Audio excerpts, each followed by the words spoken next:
Tēnā koutou katoa, and welcome everybody to today's live chat with Whānau Āwhina Plunket. Tōku Chloe, tōku ingoa. I am one of the PlunketLine team here, and I'm being joined today with the lovely Marie, who we're going to do some messy play with today and have some fun ideas for those upcoming school holidays. So Marie, do you want to introduce yourself to everybody? Absolutely. First of all? Kia ora everybody, ko Maire and tōku ingoa, hei ki ako tōku tangamahi kei Whānau Āwhina Āwhina Maire and I am an educator with Plunket Whānau Āwhina. So today I brought a few ideas in. Yeah, we have got a lovely table in front of us. I cannot wait to get stuck in. And if anyone's got any questions as we go along about anything, then please do pop them in the comment section below. We'll get to as many as we can. If you have questions about anything else to do with your little Peppy and Tamariki, then please do call our PlunketLine nurses on 0800 933 922. So cool. So Marie, what are we going to start with today? Okay, right. So we have got some activities that we're going to show you. We're going to have a little play ourselves so you can see how these things work. Basically what we've got is we've got a little bit of an introduction to what messy play is. Cool. So messy play is unstructured, it's fun, it's something that could be collaborative, so you could do it as a group, you could do it with a parent, you could even take the lead from the tamariki. They may want to be more independent in their play, but you would be there with them doing it. Yeah. The other thing about it is there kind of are no rules. You won't be able to see, but we have plastic on the floor. We do. Because we are protected.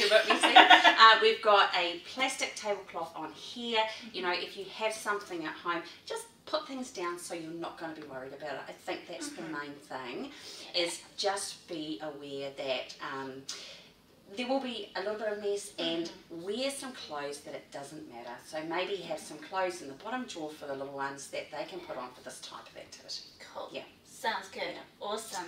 Lovely. So, what are we going to do? Okay, so we are going to start today, because I'm very aware that we're in a quite warm room and it's going to melt. We have made some ice blocks. So these are just from little ice containers, and you can use whatever ice containers that you have at home. I have added some colouring, so I've just used food dyes at home. Add them. I did these last night and frozen them, and these are really fun because obviously they're going to come out, and they're going to come out as a solid, and they're going to change at some stage to a liquid. Yeah. So we're already learning our science. We've already got some things in there. We're changing, you know, all of those sorts of things are really important language things that we're going to talk about as well. These can be used, and we could have different containers to put them in. Because I've done different colours, I don't know if you can see there some of the different colours that we've got. Orange, you might have different containers that they could put them in. You could use these on concrete as chalk. Oh, cool. Yep, so you can actually do some writing. The wonderful thing about messy play is we're learning lots of fine motor development, so manipulating material. Cool. This is a really good one for children to that grasp, that pincher movement, and moving around, you know, however they want to do it. Like I say, there aren't any rules, but if you give them to them, they find what they want to do with them. Whether that might be that you've got a small space and you put you know, a piece of paper on the wall, and actually you get some colour out of these, and they can make that marking. So as well as getting the feeling, the texture, possibly the taste, you know, this is food colouring, so it's okay to actually put in their mouths. Nice. What we try and use is stuff that, you know, it's not going to be dangerous for them. Nice and safe for our little ones. Absolutely, Awesome. yeah. So, number of things that you can do those. But ice is always fun, easy to do, you know, it's a cheap option. Yeah. So we'll put those down there. The next thing, we're going to get our fingers dirty now. We have some gloop. Now, this is something that you'll often find in early childhood centres. Gloop is interesting. It's made from cornstarch and water. Very simple. To this one, I have added some yellow colouring. And at the moment, because I did it last night, it's quite liquidy. But if you mix this up, Chloe, put your fingers in there. Lovely. Now, again, we've got this really funny feeling. So it's hard, it's a solid, but it's also a liquid. And as you dig down and move it, it will actually move around in your hands. This one's going to take a little while to manipulate. Yeah, you can see it starting to come up there.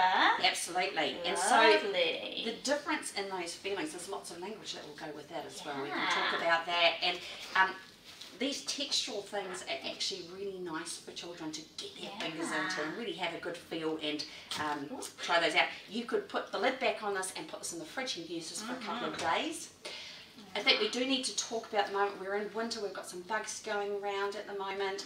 I would be really careful about sharing this type of activity, you know, in a family. Yes, because you've probably got the same germs at the moment, but if you've got other children around, I would probably throw this out after that session. Same with your Play-Doh that we're going to show you as well. Just be really cognitive of the fact that bugs and bacteria can develop in there. So 1 or 2 days may be okay, but just really careful. And so, again, nice and cheap, so you're not throwing away loads of money. And look at that, that is so much fun, getting all in there. So the things that we're showing you are things that you will find in your supermarket. So, you know, your corn flour, the food colouring, and obviously just the water in there, all from the supermarket. We do want to talk a little bit about using food as a play item. Now, just remembering for some people that would be culturally insensitive, you know, or for people that are coming from a background of how that food would be used in their culture, that may not be appropriate. So, you know, you're deciding who you're going to use these things with, but just keeping that in mind. One thing you might do is that you might actually buy flour and corn flour just for play activities and keep them just for play activities, and then your other flour and corn flour will be in your kitchen, kept very separately. So just keeping those things in mind. Excellent. We've got some water today. We are prepared. Absolutely. Very prepared for getting messy today. Lovely, thank you. One of the things that we need to remember too with little people is that there are going to be probably some children who have sensory issues who may not appreciate or like touching some of these things. So some of the things that you might do are really enter into the process slowly. If you know that there are textures they don't like, you know, you could let them have a little try or come back to it, just do it really slowly. The other thing you could do is get a snap lock bag. So for something like this, put it in a snap lock bag and let them feel without getting their hands dirty. That might be something that they could start with without actually being really freaked out. Exactly. And like you said, there are no rules, so you can go exactly at your own pace. There's nothing hard and fast at all, so whatever suits you and your little ones. Yeah, absolutely. And knowing your own children is really important in that as well. And you might learn as you go about some of those textures that they haven't experienced before and how they feel about them. Some children don't like getting their hands dirty, so a really slow approach to that would be important. Awesome. Excellent. So we'll put our glue over there. We'll play with that later on. Fantastic. Okay. The next thing that we have is we have made some Play-Doh.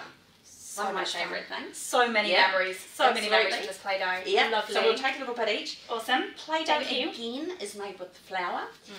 In this Play-Doh also we have cream of tartar.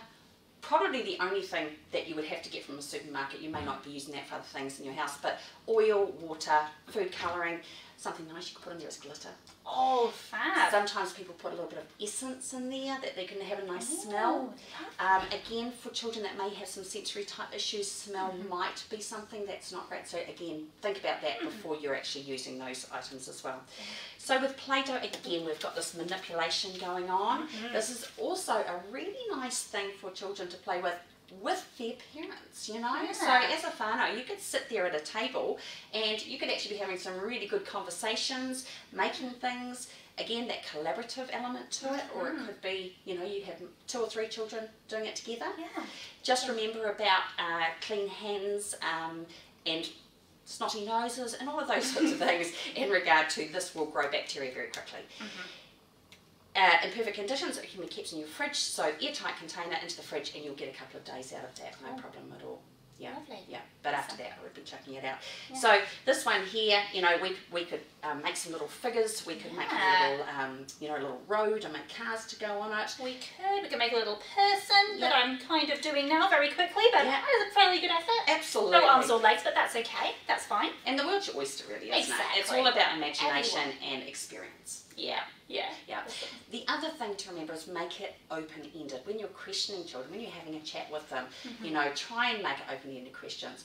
What do you think you might make next? Or, you know, if you put these 2 colour Play-Dohs together, what's going to happen? So we might be able to mix things up and try new things out as well. So cool. Lovely. So you might want to keep going. I'm getting far too into it, but that's all good. We will move on for now. The nice thing about that recipe, and we can actually put that on the Facebook later on, is that it's not sticky, so that will actually come off your hands really easily. That's because of the oil in it, and so that might be a starter activity for children who maybe aren't so keen on that stickiness involved in some of the other activities.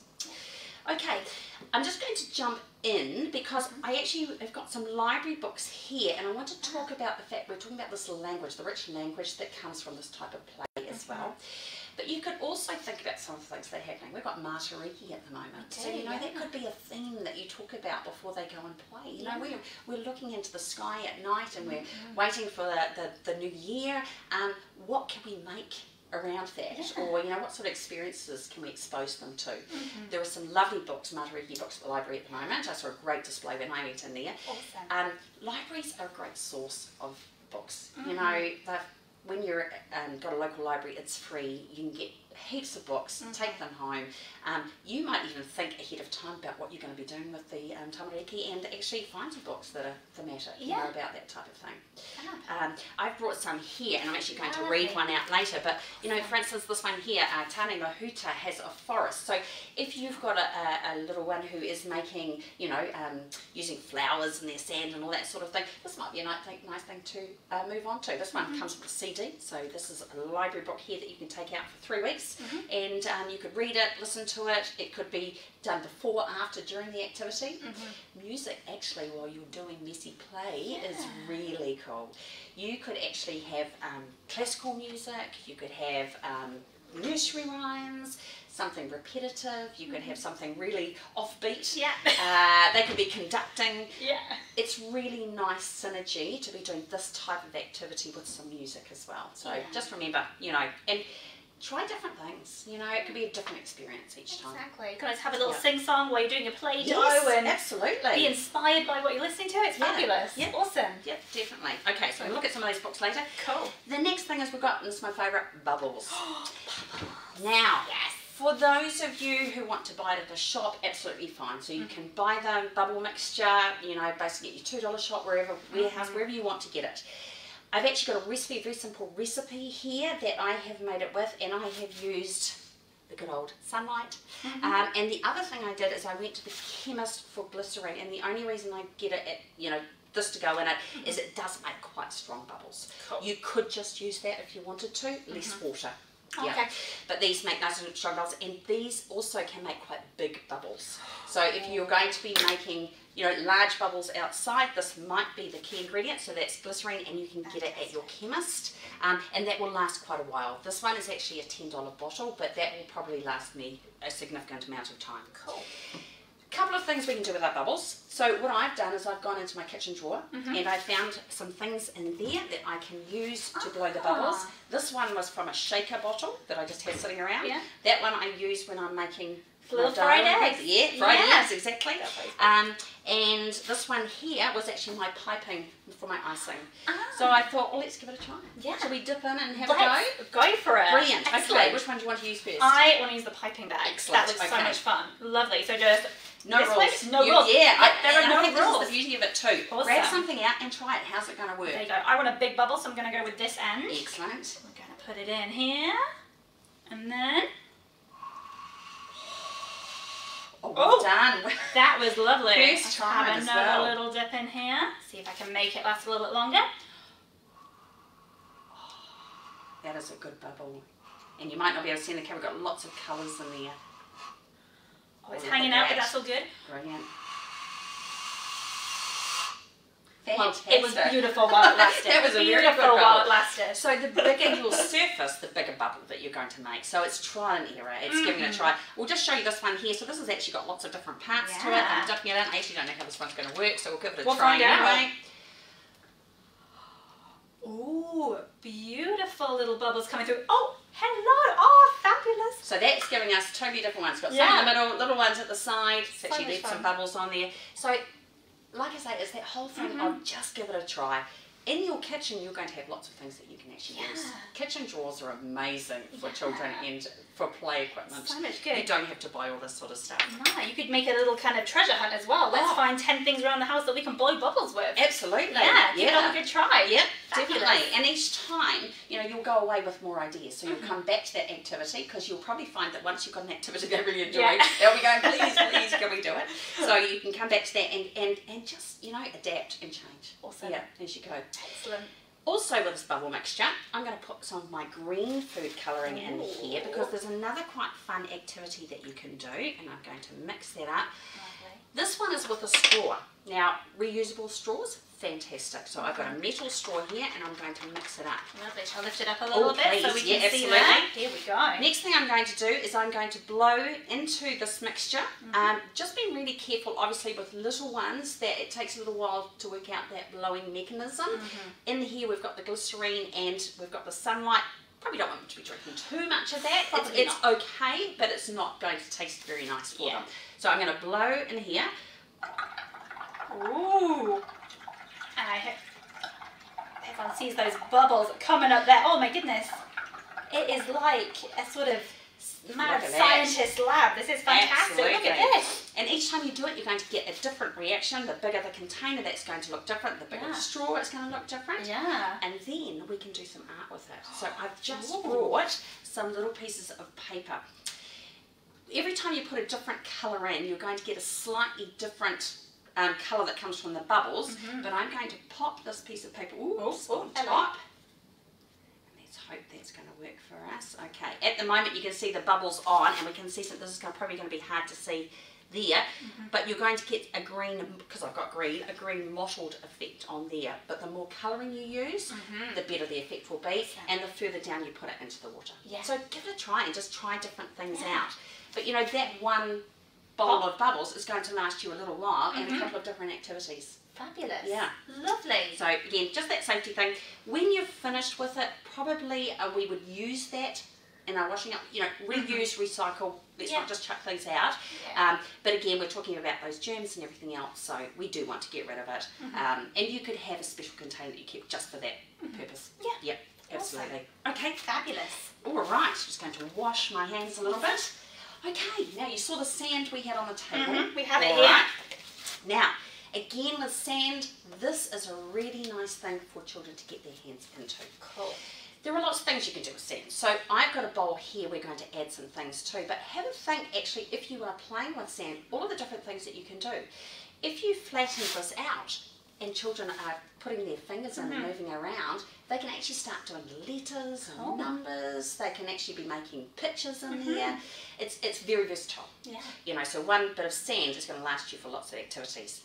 This one today we're going to do a little bit of fun with. We're going to make sand mousse. Sand mousse. I've never heard of sand mousse before. Do you know what? I hadn't either, so this has been really fun. I tried this out last night. Amazing.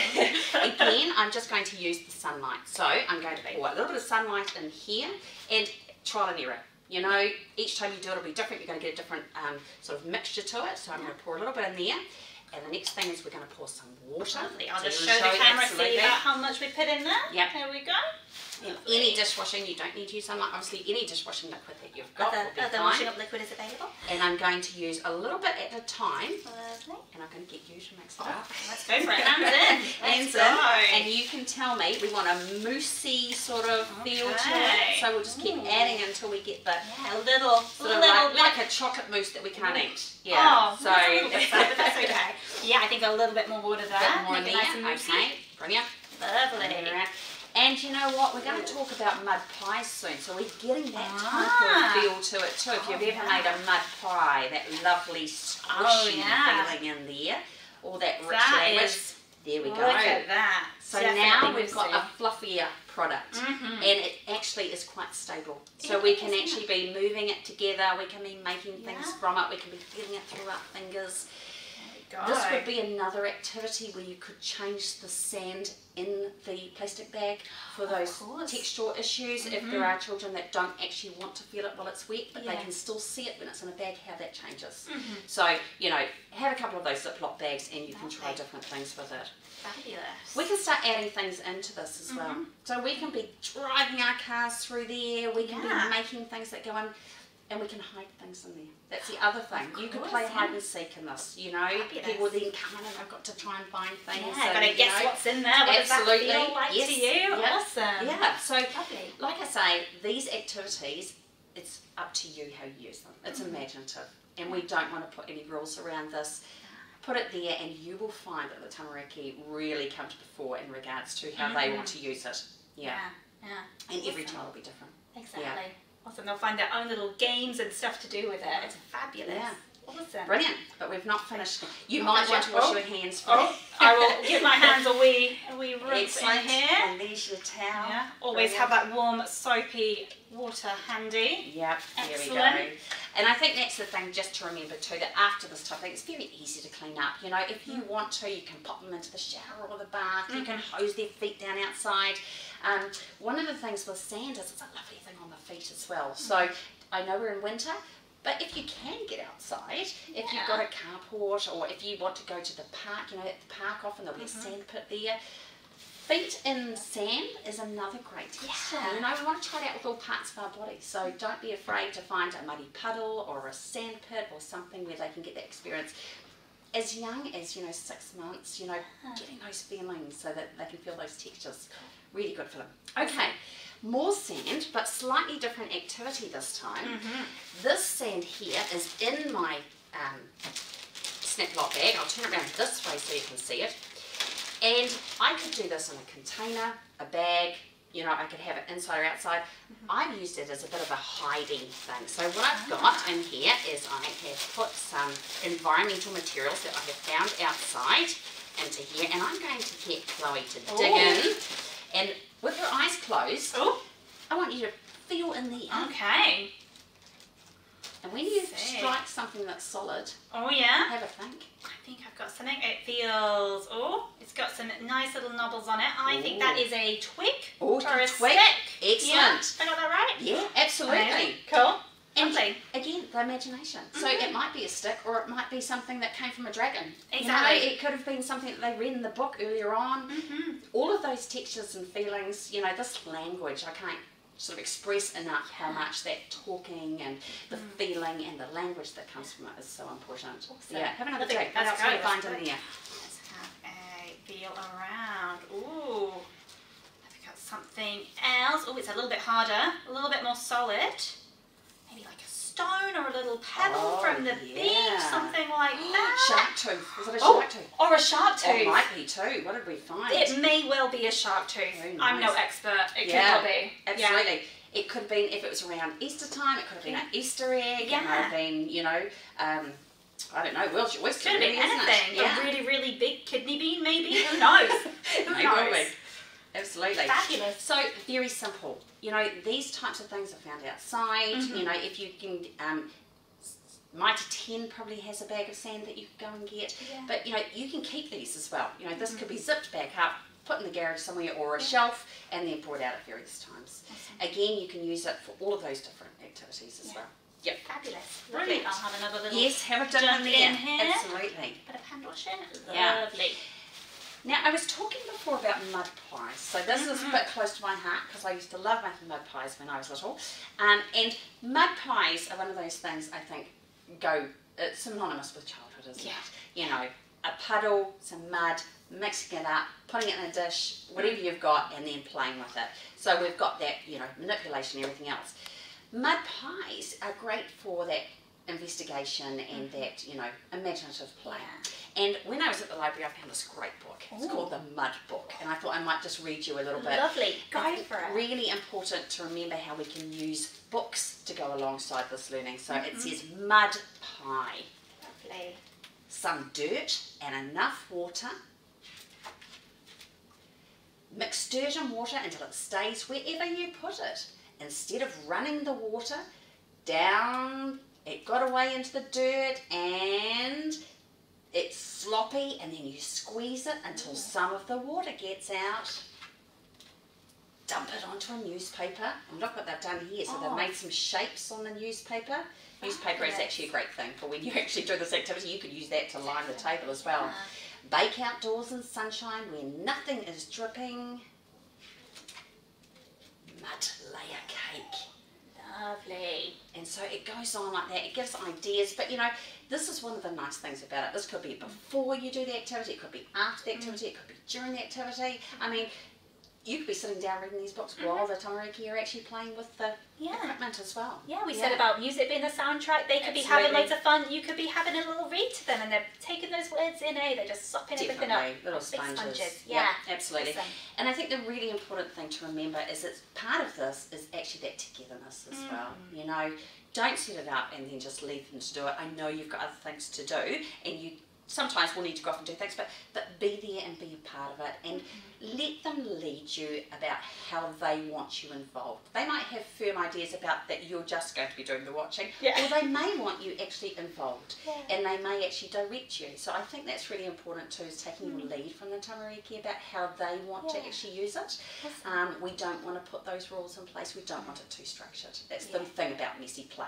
Awesome. Okay, right, so I'm going to show you a couple of the other books that I have found. And again, this was just going in there and finding things that might fit. This one's Anywhere Farm, and this one I thought, you know, you're out in the garden, you know, you might be gardening and you've got the tamariki beside you in that dirt, and they're making things, and they've got the trowel or whatever they've got. They might even have some of your kitchen equipment in there, and you then might actually read some books about, you know, a farm or gardening or plants, and again with tamariki we're looking at that new year, new growth, so all of that sort of stuff along that theme. And then I loved this, and I know we're talking about non-structured play, but again, who doesn't like a box? And I thought this is lovely, so I might just quickly just start this book off, and you can go to your local library and find it. It says what to do with a box. A box is a strange device. You can open it once. You can open it twice. And each time we see it, it's been used in a slightly different way. You can climb inside and there read a book. It can be a library. Palace. Does look nice, doesn't it? That looks like a lovely one. Or nook. You see a little girl here reading with the dog watching up, maybe tamariki, looking out the window. You can lock the door with a magical key. I can see somebody trying to get in, the fiery breath. Invite your dolls to come in for tea. Having a lovely tea party there. It's amazing how many you can fit in that box. It is. You can paint a landscape with sun, sand and sky. Or crayon an egret that's flying right by. And you can see with this box too, they've left on the label, they've not done anything to it. This is just a box that's arrived at the house, and they have taken it and worked with it. Or paint a blue river and very green trees. You can borrow a fan just to make a small breeze. Fantastic. So that's just the start of it. But like I say, books are incredible for, you know, bringing open that language. I mean, it could be thematic, or it could be something totally different, but you know, that's something you could do at the same time. So language, very important. Okay, so anything else that we need to cover? I'm just thinking about what type of activities you might do. So some of the other things that you've got outside, free, grass clippings. Grass clippings can be absolutely amazing. So whoever's doing the lawn, call the tamariki over, make a pile, jump in it, hide in it, put things in it. just be very careful the next time you mow the lawn that those things aren't still out there. Yes. That can be problematic, absolutely. Leaves again, you know, we've just had autumn, we've still got a lot of leaves around the place. They are great for, you know, you can actually use them for bark, you know, rubbings. You can actually do pictures with them, you can build stuff with them. Yeah, do collages. Collect them in a bag, have a feel. Put those other environmental materials, the stones, sand, it could be a mixture of stuff in there.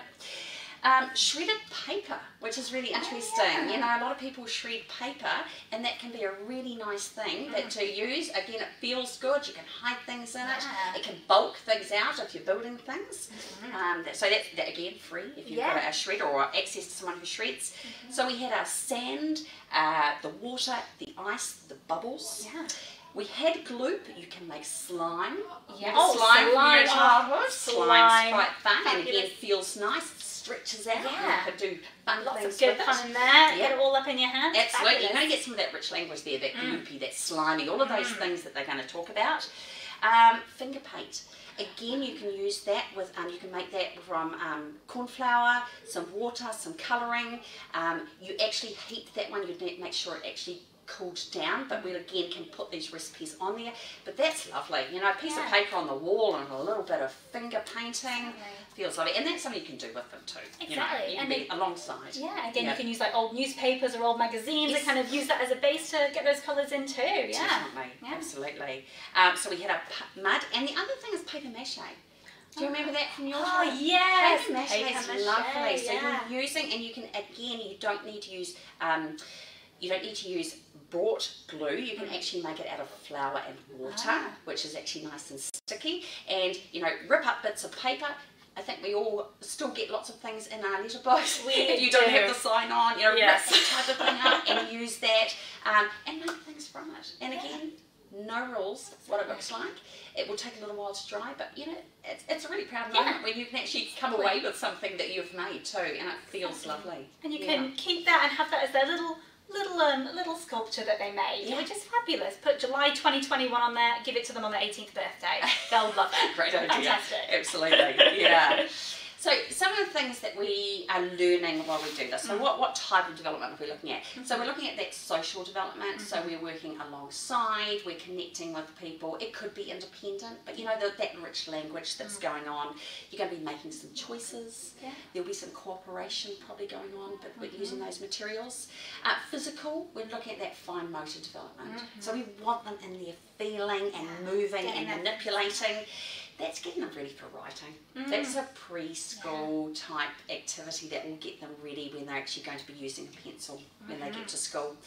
The other thing with the physical development is things like measuring. So we've got that science thing going on, measuring the water out and pouring and how does it look and do I need more and all that type of thing. All of those skills that they're learning as they do it, we take for granted. But these are all things that they will use. Creative development, well, definitely. Yeah, world's their oyster.